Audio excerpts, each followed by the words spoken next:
Infancia y sociedad, Erik Erikson. 7. Un estudio posterior. En 1942, 5 años después de mi viaje en compañía de Mikkel, un colega de nuestra época en la reserva durante 1937, Gordon MacGregor, dirigió un estudio intenso y amplio con 200 niños de Penrith. Dicho estudio formaba parte de un proyecto más amplio sobre educación india que se proponía reunir material detallado sobre la infancia y la personalidad tribal en 5 tribus indias norteamericanas. El estudio fue justamente auspiciado por la Universidad de Chicago y por el Indian Service, entidades a las que pertenecían los integrantes del equipo. MacGregor y su grupo tuvieron la oportunidad, con la que nosotros no contamos, de observar niños indios en la escuela y en el hogar durante todo un año, tarea que efectuó un equipo de observadores que había tenido experiencia con otras tribus indias, así como con niños blancos, y que denominaban una variedad de tests especialmente adaptados. Por lo tanto, su estudio puede construir un ejemplo de la verificación de las impresiones clínicas y de un informe de progreso. Resumiré primero aquí algunos de los ítems de la antigua educación infantil que, de acuerdo con la comunicación de MacGregor, parecen haber persistido en una u otra forma, sobre todo entre los indios puros o menos mestizos de la reserva. Según informa MacGregor, los bebés están siempre estrechamente fajados. Cuando se los sostiene en brazos, se los mece levemente sin interrupción. Se desteta a algunos niños a los 9 meses y otros recién a los 36 meses. La mayor parte de ellos pasan por esa experiencia entre los 11 y los 18 meses de vida. La succión del pulgar es rara. Se observaron chupetes en 3 casos. Uno era de goma, el otro de cerdo y el otro una salchicha. El hábito de golpearse la uña del pulgar contra los dientes de adelante es común entre los dakotas. El hábito de hacer entrechocar los dientes predomina sobre todo en las mujeres y las niñas. Los adultos vigilan con una mezcla de diversión y paciencia el temprano desarrollo del niño. Nadie lo impulsa a caminar o a hablar. Por otro lado, no hay balbuceos infantiles. El lenguaje que primero se les enseña es el antiguo idioma indio. El inglés sigue siendo un problema para muchos niños cuando ingresan a la escuela. La educación de esfínteres se realiza fundamentalmente a través del ejemplo. Cuando no hay blancos en los alrededores, el niño corretea sin pañales ni bombachas. Con todo, hay una tendencia a apresurar el control esfinteriano y a establecer lugares fijos para la excreción. En la actualidad, se adiestra cuidadosamente a los niños Dakota en la generosidad. Siguen recibiendo regalos valiosos tales como caballos. Niños de 5, 6 y 7 años regalan libre y placenteramente sus posesiones. En un funeral donde el reparto era muy generoso, un niño de la familia del difunto gastó su única moneda para comprar polvo de naranja a fin de convidar ceremoniosamente a los otros niños con naranjada. A veces las pertenencias se colocan a salvo de las manos infantiles, pero en general no se protegen de los niños, hecho que los blancos observan con desconcierto y total frustración. Los principales medios educativos son las advertencias y la vergüenza. Se permite que los niños griten cuando están rabiosos, pues eso los hará fuertes. Si bien los castigos corporales son algo más frecuentes, sigue siendo raros. La vergüenza se intensifica, sobre todo si el niño continúa portándose mal, y los miembros adultos de la familia consideran como mala conducta sobre todo el egoísmo y la actitud competitiva. La búsqueda de beneficios basados en la desventaja de los otros. Las situaciones de tensión en el hogar se evitan visitando a otras familias que viven a una cierta distancia. En lugar de utilizar arcos, flechas y huesos de pata de búfalo, los varones pequeños juegan con cuerdas y ondas, y para gloria del espíritu del cazador se los alienta a perseguir gallos y otros animales pequeños. Las niñas juegan con muñecas y a llevar la caza. Cuando ya tienen 5 o 6 años, el niño Dakota Ha adquirido un sentimiento de seguridad y afecto familiares. Se inicia entonces una cierta separación entre los sexos, pero se ha abandonado la institución de la evitación, hecho que todos los observadores señalan como el cambio más destacado. Solo en las danzas por parejas, los hermanos y las hermanas deben evitarse. En la escuela, los de sangre menos pura están aprendiendo a gozar con la competencia y en general se disfruta de la actividad escolar como un motivo para reunirse cuando los vínculos familiares van quedando atrás. Con todo, muchos se apartan de las actividades competitivas y algunos se niegan a responder en absoluto. El pedido de competir en clase va en contra de los hábitos del niño Dakota, quien critica a sus compañeros competitivos. Esta dificultad, junto con la incapacidad de hablar inglés y el temor al maestro blanco, lleva a frecuentes casos de retraimiento o huida. No se castiga al niño que regresa a su casa. Los padres mismos suelen abandonar el trabajo o alejarse de la comunidad cuando se sienten molestos o enojados. Los niños pequeños golpean a sus compañeros más de lo que suele ocurrir en las escuelas blancas. En el caso de los niños mayores, los deportes competitivos tales como el básquetbol provocan en ocasiones un sentimiento de malestar debido a la inevitable manifestación competitiva.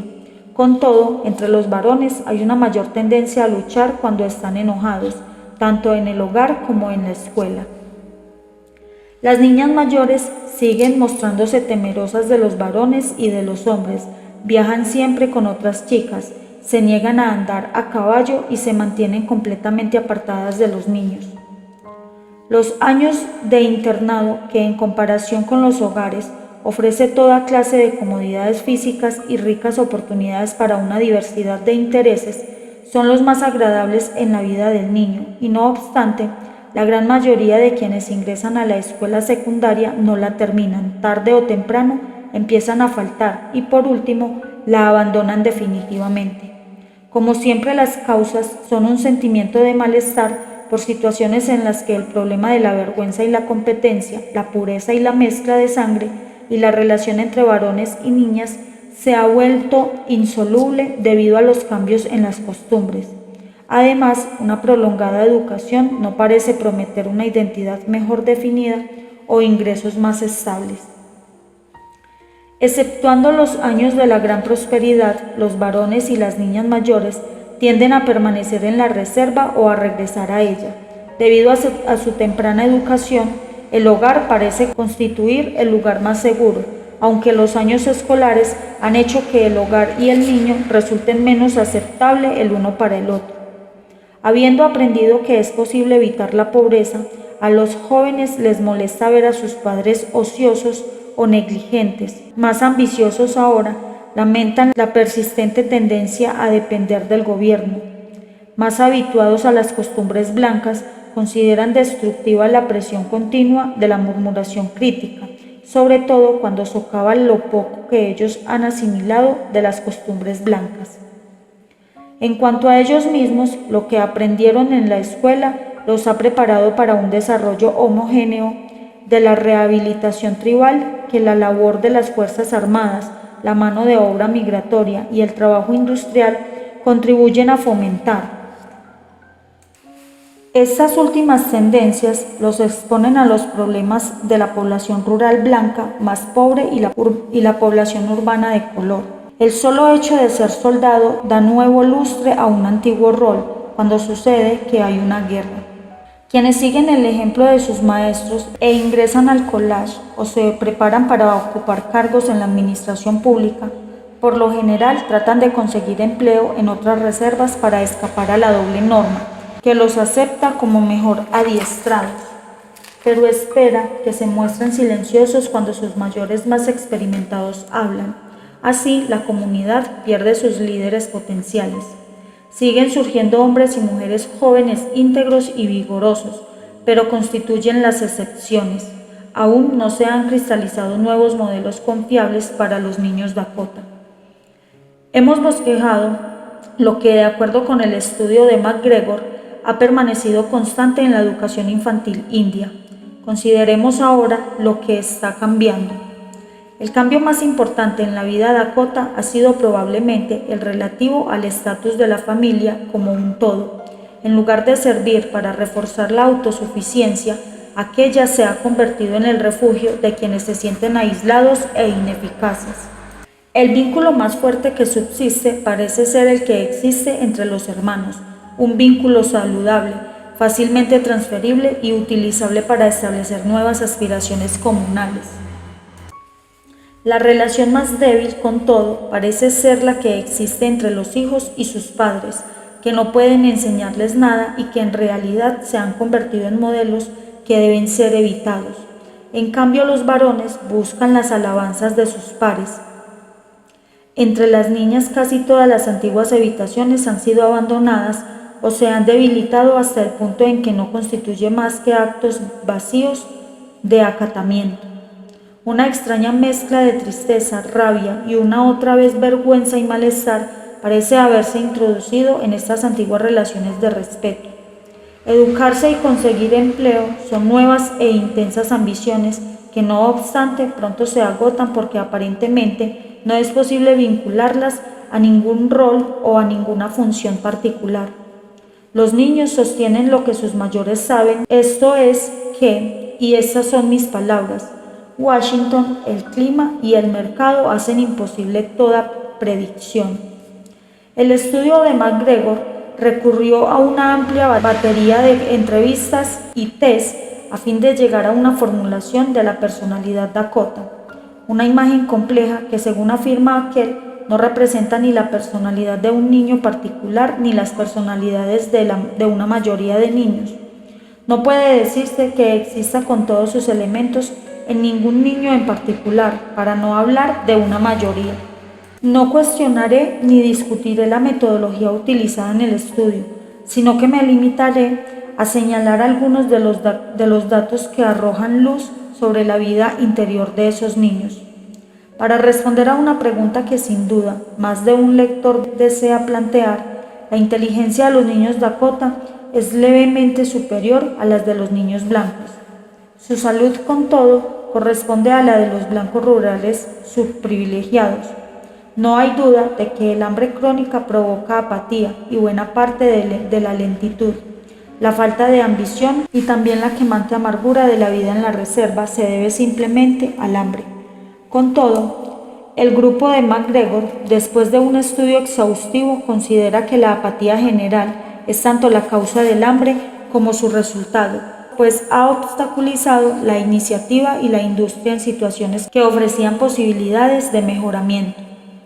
Los test de imaginación temática entre los niños Dakota y los relatos espontáneos hechos por aquellos reflejan su imagen del mundo. En lo que sigue debe tenerse presente que tales test no preguntan cómo ve el mundo y cómo considera las cosas, ya que pocos adultos, aún menos niños y ningún niño indio, sabrían qué decir. Los testistas, por lo tanto, presentan una lámina o una historia, o páginas con vagas manchas de tinta y dicen, ¿qué ves en esto? Procedimiento que permite al niño olvidar su realidad y revelar inconscientemente, no obstante ello, sus desilusiones, sus deseos y sobre todo su actitud básica hacia la existencia humana.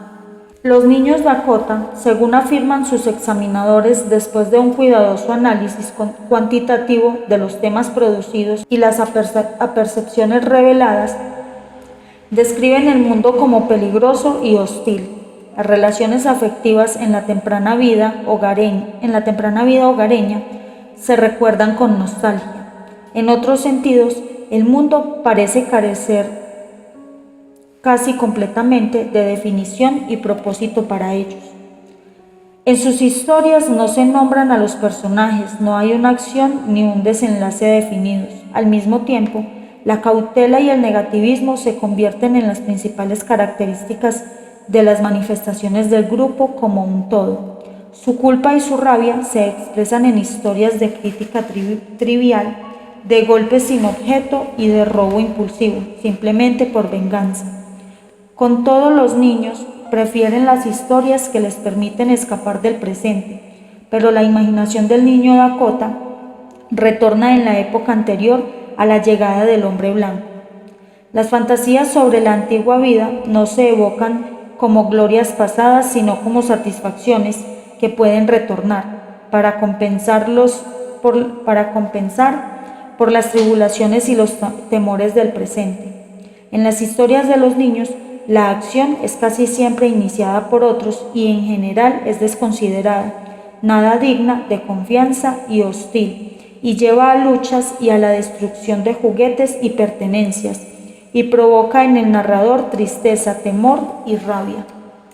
La acción del narrador lleva casi siempre a luchar, a dañar la propiedad, violar las reglas y robar. También los animales aparecen como figuras atemorizantes, y no solo en los casos tradicionales de serpientes de cascabel, perros vagabundos y toros malignos, sino también en lo relativo a caballos, que en realidad estos niños aprenden a manejar desde muy temprano y con placer.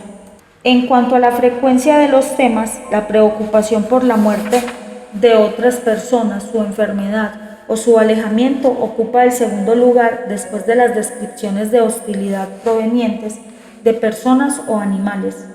En el aspecto positivo aparece el deseo universal de ir al cine, a las ferias o los rodeos, donde según lo interpretan los examinadores, los niños pueden estar con mucha gente sin estar con nadie en particular. El estudio llega a la conclusión de que los niños más pequeños examinados de 6 a 8 años prometen personalidades mejor organizadas de las que tendrán más tarde, que el grupo entre los 9 y los 12 años parece ser relativamente el más libre, el que está más a gusto consigo mismo, aunque ya en desventaja con respecto a los niños blancos en cuanto a su exuberancia y vivacidad, y que con el advenimiento de la pubertad los niños comienzan a retraerse en forma más completa y a perder interés en el mundo circundante. Se resignan y se vuelven apáticos y pasivos. Los varones, sin embargo, muestran mayor expresión y ambición, aunque en una forma algo desequilibrada. Las niñas, cuando entran a la pubescencia, tienden a exhibir agitación, seguida por una suerte de parálisis de la acción. En la adolescencia, los robos aumentan y el temor a la mala voluntad de la sociedad parece incluir a los mayores y a las instituciones, tanto blancas como indias. En vista de todas estas observaciones, resulta difícil comprender cómo el grupo de MacGregor puede haber llegado a su principal conclusión, a saber que el menoscabo y el negativismo de la personalidad dakota infantil y su rechazo de la vida, la emoción y la espontaneidad se debe a fuerzas represivas puestas en acción a comienzos de la vida del niño. Como antes, mi conclusión sería la de que la temprana infancia entre los Dakota, dentro de los límites de pobreza e indiferencia general, implica una existencia relativamente rica y espontánea que permite al niño de edad escolar surgir de la familia como una integración relativa, esto es, con considerable confianza, cierta autonomía y algo de iniciativa. Entre los 9 y los 12 años de edad, dicha iniciativa sigue siendo ingenua y no demasiado exitosamente aplicada al juego y el trabajo, mientras que solo en la pubertad se vuelve absolutamente evidente que el monto de iniciativa que ha podido solverse no encuentra una identidad. Los resultados son el retraimiento emocional y el ausentismo general. El material de MacGregor señala con particular claridad y significación que el derrumbe de las relaciones de respeto, junto con la ausencia de metas para la iniciativa, priva la aplicación y de desviación a la rabia infantil que la educación temprana sigue provocando. El resultado es la apatía y la depresión. Del mismo modo, sin el equilibrio de recompensas alcanzables, la vergüenza se convierte en un mero acto sádico que se hace por vergüenza y no con fines de orientación. La visión del mundo adulto como algo hostil, aunque resulta comprensible si se tiene en cuenta la realidad social, parece haber recibido un poderoso refuerzo de la proyección de la rabia interior del niño, razón por la cual el medio ambiente se describe no solo como prohibitivo, sino también como destructivo, mientras que los seres amados corren peligro de alejarse o morir. Aquí me parece muy evidente que el niño Dakota proyecta ahora lo que en su antiguo sistema desviaba. Un ejemplo notable sería el caballo, que fue alguna vez un animal amigo y que se convierte aquí en el objeto de la proyección. Pero al mismo tiempo, me parece que ahora es la imagen original inevitablemente mal ubicada y distorsionada de una hostil bestia de presa. En los días del búfalo, tal como vimos, había un animal en el que era posible concentrar las imágenes afectivas provocadas desde muy temprano en torno de la caza y la matanza, pero ahora no existe ya una meta para esa iniciativa. Así, el individuo comienza a tener su propio poder de agresión no utilizado, y tal temor se expresa en el hecho de que ve fuera de sí mismo peligros que no existen o bien que están exagerados por su fantasía. En la realidad social, el robo impulsivo y vengativo se convierte finalmente en la única expresión de esa ferocidad ávida y mordiente que alguna vez fue la fuerza bien guiada que se alcanzaba a través de la guerra y la caza. El temor a la muerte o el alejamiento de los familiares demuestra probablemente que el hogar, con toda su pobreza, representa los restos de una cultura que alguna vez estuvo bien integrada, incluso como un mero sueño de restitución, encierra más realidad que la realidad misma. Por lo tanto, no es el sistema educativo como tal y sus fuerzas represivas lo que paraliza al niño, sino el hecho de que durante los últimos 100 años los mecanismos de integración de la educación infantil no han recibido aliento para promover un nuevo o promisorio sistema de roles sociales significativos, tal como alguna vez lo hicieron cuando los Dakotas se convertían en cazadores de búfalos. Nos satisface enterarnos a través de MacGregor que la economía ganadera está haciendo permanentes progresos, junto con la rehabilitación del suelo y el retorno de los pastos altos. Con todo, el establecimiento de una economía ganadera sana exigió una vez más el apoyo del gobierno, el cual, con el olvidadizo avance de la historia, ha perdido su carácter original, el de un derecho adquirido a través de un tratado, para convertirse en una simple limosna. Las oportunidades industriales siguen alejando al indio de una concentración permanente en su rehabilitación comunal, al tiempo que ofrece al indio negligente solo las entidades inferiores en el sistema de éxito norteamericano. Pero al menos pagan bien y pagan por trabajos cumplidos, no por batallas perdidas en el siglo pasado.